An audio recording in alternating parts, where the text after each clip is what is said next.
नमस्कार।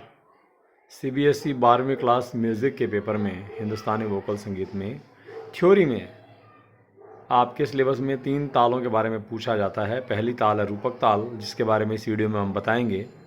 दूसरी ताल है झपताल, जिसका वीडियो अलग से बनाएंगे। और तीसरी ताल है धमार ताल, जिसका वीडियो फिर से अलग से हम बनाएंगे।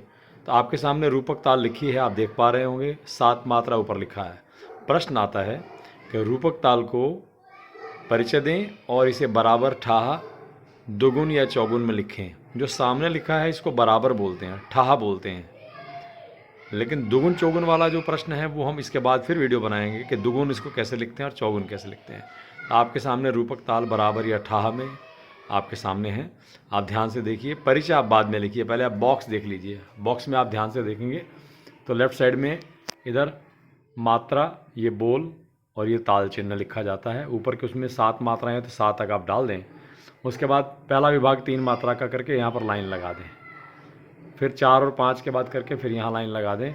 फिर 6 और 7 आपका यूँ आ जाएगा। इसके बोल आपको याद होने चाहिए, क्योंकि बोल याद हो गए तो सब अपने आप कंप्लीट हो जाता है काम। मैं बोल रहा हूँ, तेन तेन ना धिन ना धिन ना, तेन तेन ना धिन ना धिन ना। इसको 10-12 बार बोलने से याद हो जाता है, फिर कभी भूलता नहीं।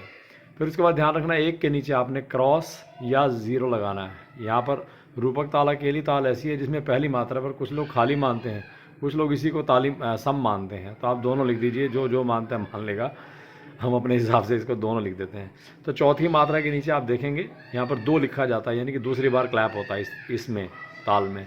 और 6 मात्रा के नीचे आप लिख देंगे 3 नंबर, यानी कि यहाँ पर तीसरी बार आपको क्लैप करना है। तो ये आपके सामने फिगर है, बॉक्स है। अब इसी में से इंट्रोडक्शन बन जाता है। परिचय आप लिखेंगे तो पहली में शुरुआत में हर ताल में यही लिखना कि यह एक प्रचलित ताल है। कोई भी ताल है, पहला पॉइंट यही है। फिर आप देखें इसके अंदर 7 मात्रा है, आपको पहले पता ही था, तभी आपने बनाया। तो आप लिख दीजिए इसमें 7 मात्रा होती हैं। इसमें आपने 3 विभाग बना ही दिए हैं, तो आप लिख दीजिए इसमें 3 विभाग होते हैं। फिर आपको पता है पहली मात्रा पर सम या खाली होता है, वो ये लिख दिया। और चौथी और छठी मात्रा पर ताली होती है, तो चौथी और छठी मात्रा पर ताली, यानी कि दूसरी और तीसरी ताली होती है। ये इतना भर करने से आपका आधा क्वेश्चन हो गया एक तरीके से। अगर वो पूछें बराबर या ठा में लिखो तो आप इस तरह से लिख देंगे, तो आपका ये आधा क्वेश्चन हो गया। लेकिन जनरली वो इसको बोलते हैं बराबर ठा में लिखिए, और दुगुन और चौगुन कुछ भी पूछ लेते हैं कि इसको दुगुन में लिख के बताइए या इसको चौगुन में लिख के बताइए। तो अगला जो हम वीडियो बनाएंगे उसमें हम इसके दुगुन के बारे में हम आपको बताएंगे कि दुगुन अगर आ जाए किसी ताल की तो कैसा लिखना है। जो फॉर्मूला एक ताल में है, किसी भी ताल में रूपक में सिखा रहे हैं, सेम फॉर्मूला आपका झप ताल में लगाना है, सेम फॉर्मूला आपने धमार ताल में लगाना है। जबकि हर ताल के बोल अपने अलग होते हैं, विभाग अपने अलग होते हैं, मात्राओं की संख्या अलग होती है, लेकिन फॉर्मूला सभी का लिखने का एक ही होता है। वो समझना ज़रूरी है, वो हम बाद में करेंगे। Thank you.